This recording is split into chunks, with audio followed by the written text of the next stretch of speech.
Muy bien, queridos amigos, muy buenos días, buenas tardes o buenas noches a través de Resist Perú News, tanto en YouTube como en Facebook, en directo. También para el canal La Revolución de las Conciencias en YouTube, pronto también en Facebook. Un canal patriota, un canal de voluntarios de un colectivo humanista, peruanos. Y bueno, vamos para adelante. Hoy estamos 27 de abril de 2020 y quiero mostrarles algunas evidencias publicadas por el diario Emblema, el diario más antiguo y referencial del Perú. Muchas veces publica cosas que la gente pasa desapercibidas y es bueno recapitular. Por ejemplo, aquí les estoy mostrando un artículo escrito por Fernando Vivas el día 23 de febrero, si mal no digo la fecha, un domingo, en el cual se expresan muchas cosas que quiero compartir con ustedes. A ver, les muestro el video.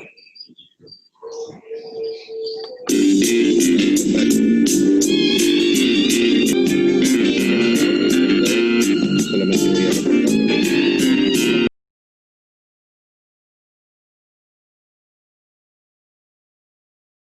A ver, ¿qué tenemos aquí? Este es el artículo completo. Tienen que darse cuenta de que el Perú es insalubre. Ahí está el artículo completo escrito por Fernando Vivas, del 23 de febrero. ¿Qué dice este artículo? El doctor Huerta pide que no pequemos de alarmistas ante el coronavirus y reclama a las principales autoridades mejorar las condiciones básicas de los hospitales. ¿Sí? Es tan pedagógico que sus explicaciones, aunque siempre francas, atenúan cualquier mal. Nos dan la cifra, la comparación y hasta la predicción, dentro de márgenes razonables, para poner al virus de marras en su sitio, dice el entrevistador. ¿Qué le contestó? Hemos aprendido que necesitamos coordinación dentro de un país y entre países. Lamentablemente en esa afirmación es lo que no hemos aprendido, porque si bien es cierto que necesitamos más coordinación y se nota en China, que ha sido ejemplar, conteniendo a 60 millones, todos en cuarentena, compartiendo la información. Pasó. Le preguntan, ¿no? Vamos al tema de fondo, ¿no? Él, por ejemplo, menciona aunque el virus no llegaba, en el aeropuerto Jorge Chávez cundió la alerta entre los viajeros que ya empezaron a usar mascarillas. Y muchos de ellos reclamaban de que no había un protocolo en el aeropuerto, ¿no? Otro comentario en este artículo del doctor Huerta dice: su destino es convertirse en un virus estacional que no cause epidemias. Eso lo comenta casi al final.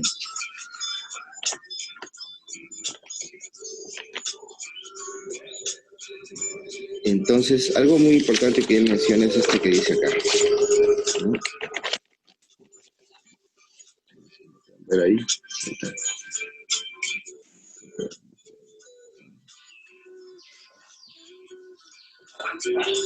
Sí. Dice, no hay jabón en los baños de hospitales. Esta insalubridad normalizada es parte del paisaje. ¿Ah?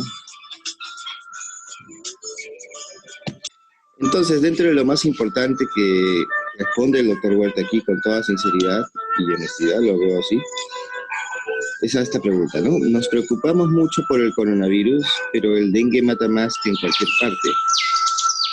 El dengue, responde Huerta, la tuberculosis, son terribles. Sería maravilloso que todo este susto genere conciencia de la insalubridad en que vivimos. ¿Mm? Claro. Cuando el primer ministro de la India, Narendra Modi, tomó posesión en el 2014, dijo: no puedo permitir que mi país, 480 millones de personas, defequen en las calles. Puso 160 millones de letrinas. La salubridad es una política de Estado.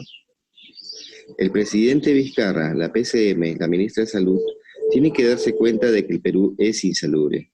No hay jabón en los baños de hospitales. Esta insalubridad normalizada es parte del paisaje. Me preocupa mucho como peruano y salubrista. Luego una pregunta importante también, ¿es ir al hospital despreciando la imagen, la posibilidad de atender la urgencia en una posta? Es un gran problema, ¿no? A lo que él contesta. Eso es muy cierto, deberíamos promover la descentralización del cuidado primario de la salud. Pero la gente va a su postita y no hay doctor. Atienden pocas horas, cierran el viernes y abren el lunes. ¿Sabes qué haría si fuera ministro? Llamaría a todos los expertos para que me dijesen o para que me diseñen la posta médica ideal. En vez de construir hospitales, construiría 200 de esas. Muy cierto, ¿verdad? Finalmente, una apreciación más en esta parte final, dice: comparto el sueño de la posta ideal, finalmente volviendo al coronavirus. ¿Qué podemos esperar en unos meses?, le preguntan.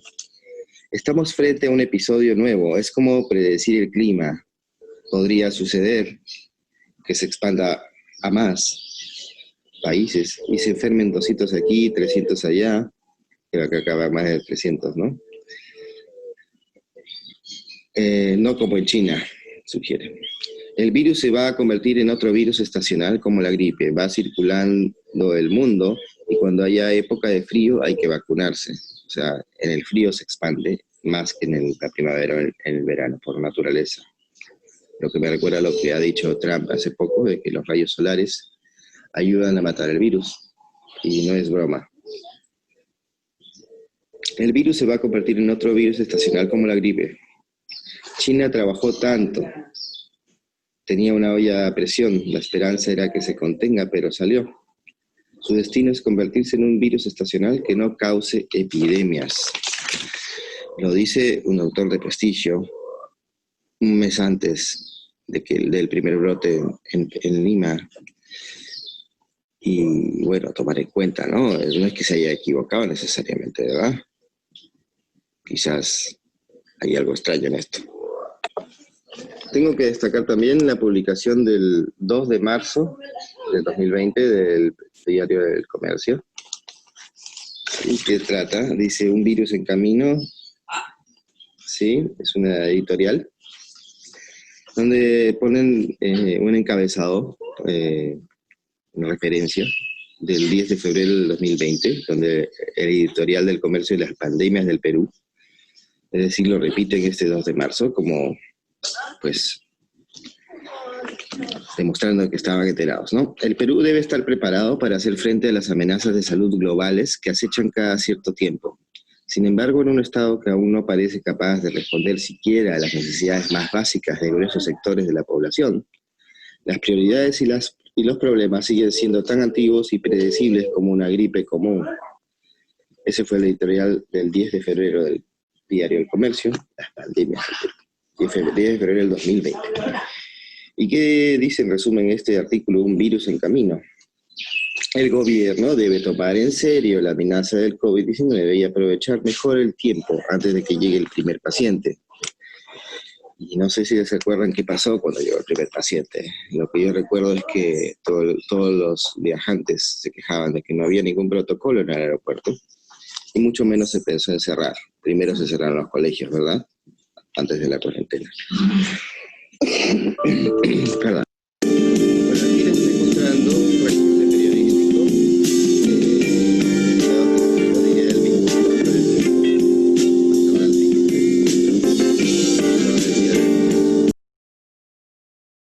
como decíamos, esto ha sido publicado por el diario emblema del país, El Comercio, un virus en camino, ¿no?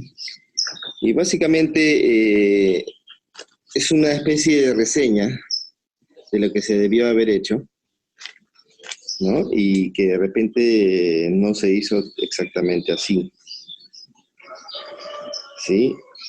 Bueno, yo les voy a leer un fragmento desde aquí, donde dice: para abordar el asunto de manera responsable, los gobiernos deben contribuir a transmitir la seriedad del reto sin fomentar el pánico.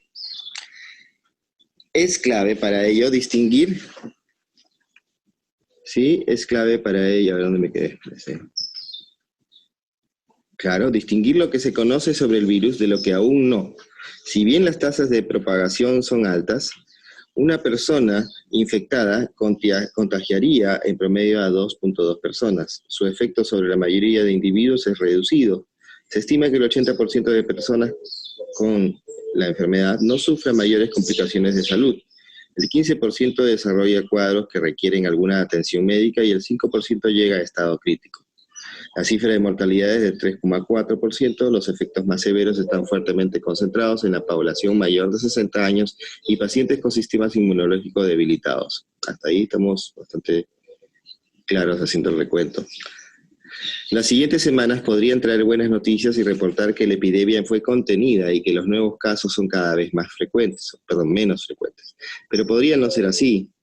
Un escenario posible es que los esfuerzos de contención resulten insuficientes a lo largo del mundo y el virus continúe expandiéndose en los siguientes meses. Estamos correctos. Eso es más o menos lo que está pasando, ¿verdad? En estas circunstancias, el COVID-19 se uniría a otros como la gripe o influenza, que siendo letales en algunos casos, forman parte de los patógenos conocidos y con los que el mundo convive. Lo dice el comercio. Parece inevitable que más temprano que tarde el primer caso de COVID penetre las fronteras nacionales. Para entonces el país ya debe estar preparado. En primer lugar, se debe poner sobre alerta a la población para que siga los consejos de higiene que minimizan la expansión del virus, sin causar pánico, nuevamente.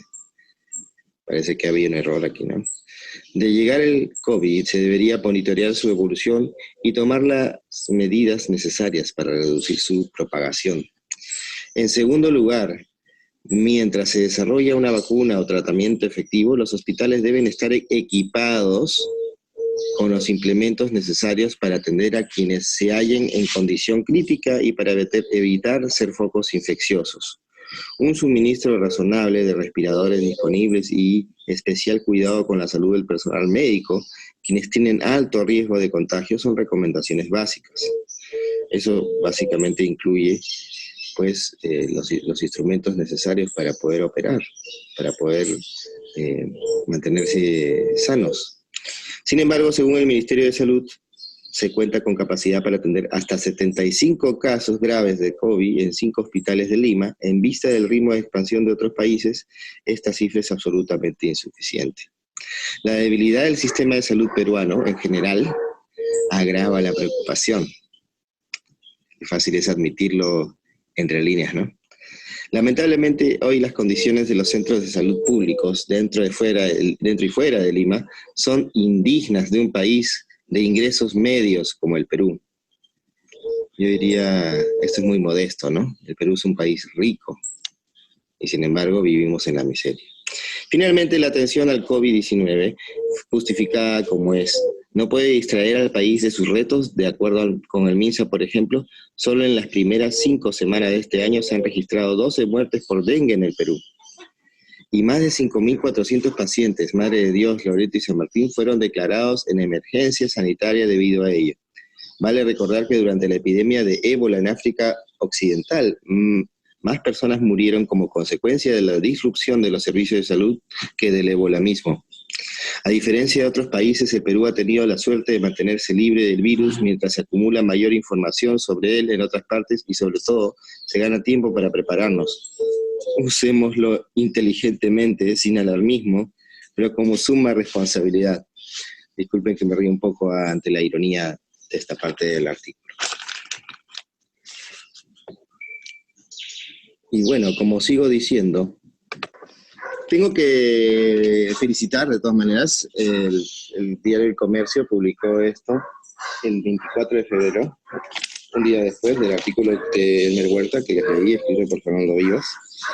Y aquí advierte, ¿no? La expansión del virus es inminente y está ya causando temor en el mundo, ¿no? Dice alerta mundial por la rápida propagación del coronavirus. Expertos instan a la comunidad internacional a reforzar la vigilancia ante el recrudecimiento de la situación en lugares fuera de China. Eso fue el 24 de febrero. Entonces yo pregunto, ¿estaba el Perú preparado? se preparó a tiempo, hizo algo para aprovechar ese handicap de tiempo en el cual tuvimos para aprender de los demás. Bueno, yo les pongo otro articulito de día 1, también publicado en el Diario del Comercio, el lunes 2 de marzo del 2020, donde se mencionan los insumos, ¿sí? Los insumos justamente hospitalarios, la medicina, ¿no? Y la pregunta es, ¿hay stock suficiente? El coronavirus reta al sector salud del Perú. ¿Mm? Bueno, yo les diría, aquí está la parte difícil, ¿no? A ver, se los voy a leer desde aquí. Hay problemas de abastecimiento y se van a agudizar en los próximos meses porque ya no están aceptando pedidos. Se refiere a los exportadores de los insumos. Ya lo dije. Afirma a día 1 José Enrique Silva, presidente del gremio que integra a 13 laboratorios. No solo se refiere a órdenes en el gigante asiático, donde vale recordar que su gobierno cerró las fábricas para evitar el contagio del COVID-19, sino también de Estados Unidos, Europa y de mercados cercanos como Uruguay, Brasil y Argentina, que dependen asimismo de China. No se van a desprender de sus insumos, dice. De su lado, Omar Neira, presidente del Comité de Salud, Comsalud, de la Cámara de Comercio de Lima, CCL, que agrupa a 320 empresas, en particular de dispositivos médicos, confirma que han comenzado a explorar mercados alternativos como India y Malasia. En la búsqueda se han encontrado con dos realidades. Una, los precios se han triplicado, en el caso de las fábricas malasias de guantes. Y dos, hay una lista de espera que prioriza mercados con mayor demanda. Entonces, ¿cuándo y hasta cuándo? De acuerdo a las fuentes consultadas para este informe, hoy existe en el país stock de medicamentos y dispositivos médicos hasta por 4 meses. Estamos hablando del 24 de febrero. Ahora están llegando productos ordenados en noviembre y diciembre, dice Neira, que integra un equipo técnico conformado el martes pasado por los gremios del sector salud y el MINSA para monitorear los inventarios. Este artículo es realmente muy interesante porque narra la apreciación de varios laboratorios, ¿no?, privados, del sector privado. Nos advierten las farmacéuticas que podría haber un desabastecimiento en las próximas semanas. Sí. Además de reportar la situación del MINSA, han implementado medidas para optimizar el uso de los materiales y controlar en caso de robo o sustracción de sus almacenes. Esto es carne de mercado negro, alerta. Bueno, hay varias opiniones, ¿no? Todos los hospitales tienen stock de seguridad por 3 meses, precisan en el MINSA. En las cuestiones de fondo, sí, pues mientras la industria local espera que las fábricas chinas recuperen su ritmo normal de producción entre marzo y abril, se confía, el impacto de la cadena de suministro pone sobre la mesa temas de fondo, ¿sí? Por ejemplo, a quienes se les puede comprar este stock de medicinas, y hay pues mercados como el de India, que todavía no cuentan con los permisos o las autorizaciones sanitarias, ¿no?, como el caso de otros países. Se sugiere se tome en cuenta que tengan autorizaciones de la FDA y la EMA. Y dice, pero eso no es todo. A juicio de Flores es Ángela Flores, directora ejecutiva de la Asociación Nacional de Laboratorios Farmacéuticos, ALAFARTE, miembro asimismo del equipo técnico de los privados y el MINSA. Dice Flores, el Perú debería adelantar su campaña de vacunación contra la influenza, que suele ser entre abril y mayo, y siguiendo el paso de Chile, que la anticipó para este mes, ¿no?, o sea, para marzo. Mientras se esclarece el mercado, ahí va. Prevenir puede que sea la mejor estrategia para todos los grupos de interés.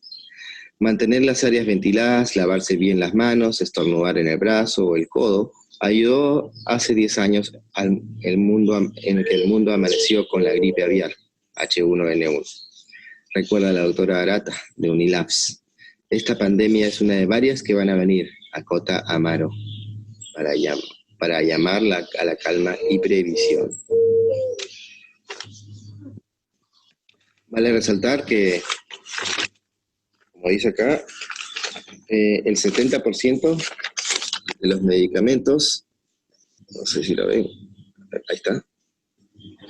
Comercializados en el Perú son importados. Es decir, acá tenemos los países de los cuales viene la medicina.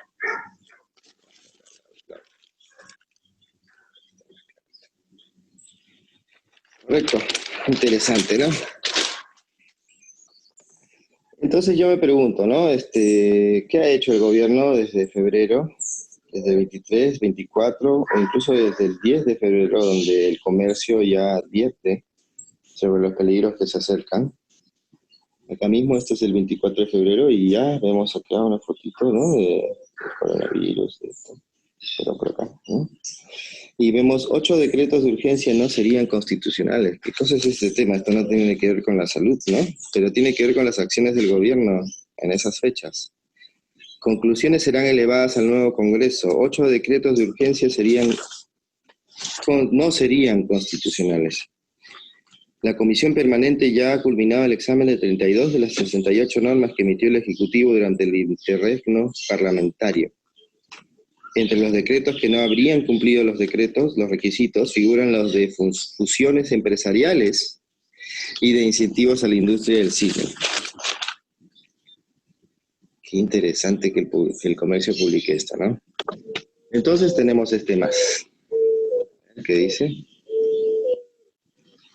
Bueno, dice más del 10% de decretos de urgencia no serían constitucionales. Bueno, hablamos de 8 decretos examinados por la Comisión Permanente que no han superado el análisis de constitucionalidad. Entonces hablamos de que más de la mitad, ¿no?, de los 68 decretos emitidos por el Ejecutivo en su solitario gobierno de Interreg, ¿no? Los 36 decretos, hay 36 decretos que aún no tienen una decisión de la Comisión Permanente.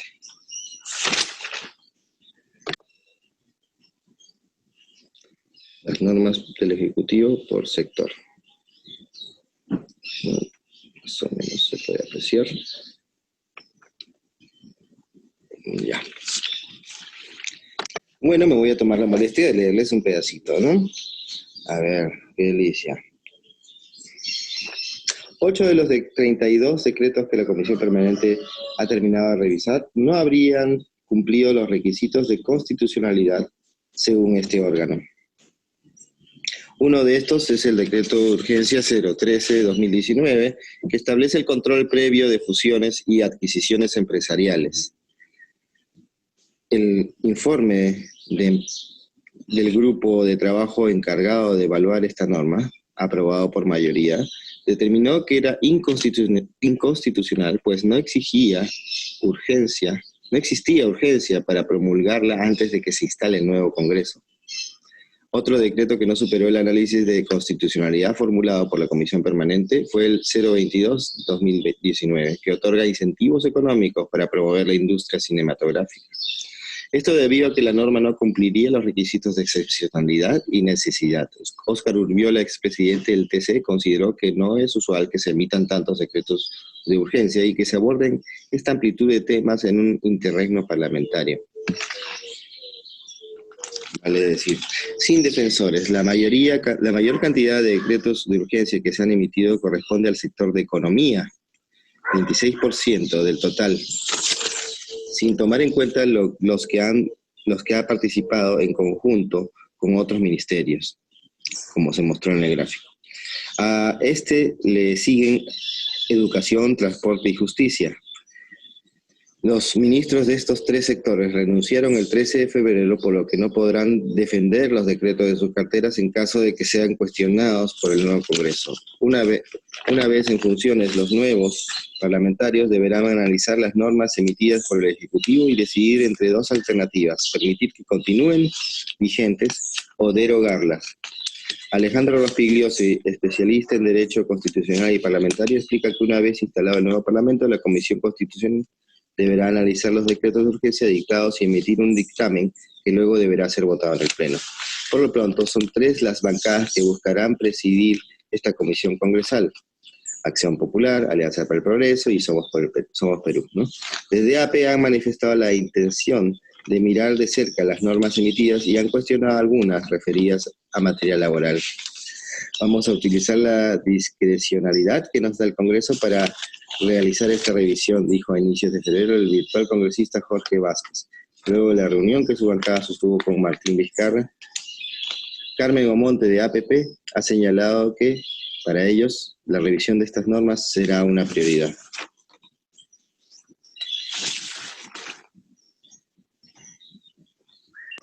La economía es tan compleja en nuestro país que a veces algo que no tiene nada que ver está relacionado. Por ejemplo, el caso de la renuncia, ¿no?, del ministro del presidente de Petroperú, Carlos Paredes, se aleja del cargo tras comentarios sobre titular del MEF, sobre María Antonieta. El economista Carlos Paredes anunció su renuncia a la presidencia de Petroperú que ocupaba desde mayo del año pasado. Paredes se aleja del cargo luego que el semanario Hildebrand sus 13 difundiera la transcripción de un audio en el que se refiere con términos agraviantes a la flamante ministra de Economía y Finanzas, María Antonieta Alba. Ya adelanté esa decisión a altos miembros del Ejecutivo, dice. Ya mandé mi carta y mañana, o sea, hoy, en este día 24 de febrero, la voy a formalizar porque la envié el sábado y las oficinas están cerradas. Si bien señaló que está arrepentido de lo que ocurrió, para eso estuvo que no buscó ofender a nadie. Creo que era un chat personal. Indicó que la conversación, que dataría de noviembre, fue con algún amigo o dirigentes sindicales. El diálogo, recordó, estuvo referido a una deuda de 1.500 millones que contrajo de dólares la referida empresa estatal por la modernización de la refinería de Talara. Hace poco vimos al nuevo ministro hablando de eso. En esa línea arguyó que la difusión del audio sería una venganza de la gente que ha sido despedida por corrupción y está desesperadamente tratando de regresar a Petroperú. Acotó que dirigentes sindicales difundieron el diálogo del 11 de febrero y que luego él conversó con Alba sobre el tema. Le ofreció disculpas y estas fueron aceptadas. La ministra Alba rechazó las expresiones de Paredes. Los insultos negativos ofensivos hacia mujeres y hombres no deberían ser normalizados, dijo. Bueno, se trataba de una comunicación privada, ¿no? Justo sobre este tema del Petroperú, ¿no?, derramando lisura, las expresiones rechazadas por la sociedad. José Ugaz, ¿no?, acá advierten, ¿no?, de que José Ugaz es amigo de Carlos Paredes, ¿no?, el de Petroperú, que renunció, y ha prestado servicios legales a Petroperú en varias administraciones. Dice, los peruanos y especialmente los limeños siempre nos hemos debatido en el doble código de lo que hablamos en privado y lo que decimos en público. Muy bien. Creo que vale la pena leerlo rápidamente. José Ugaz, el abogado. En los últimos días ha renunciado el presidente de Petroperú, nuestra empresa bandera en producción de petróleo, embarcada en una controversia sobre la utilidad de una inversión millonaria en la refinería de Talara. Esos temas millonarios. Pero Carlos Paredes Lanatan, un reconocido economista, no dimitió por razones de economía petrolera o eficiencia en la gestión, asuntos que venía defendiendo con solvencia.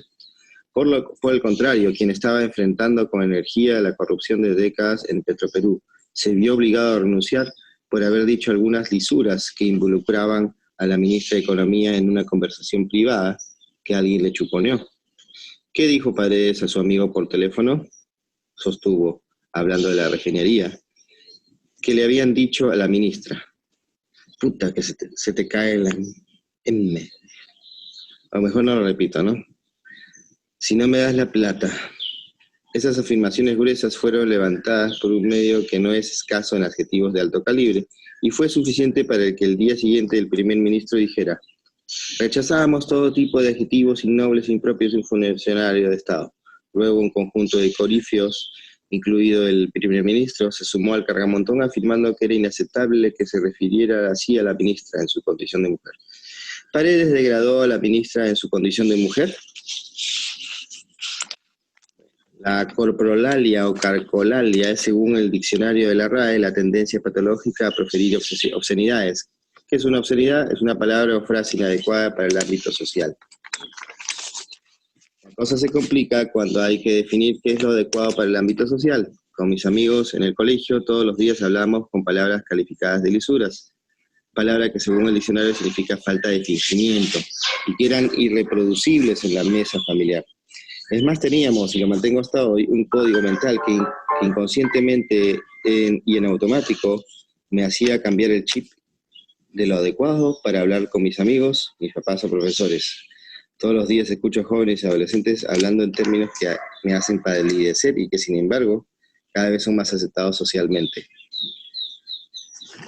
Bueno, esa es en general la defensa que hace José Guas de su amigo Carlos Paredes, ¿no? Es muy interesante porque hace recuentos incluso de las palabras que le dijo el famoso Hernando de Soto a Vargas Llosa en televisión abierta, ¿no?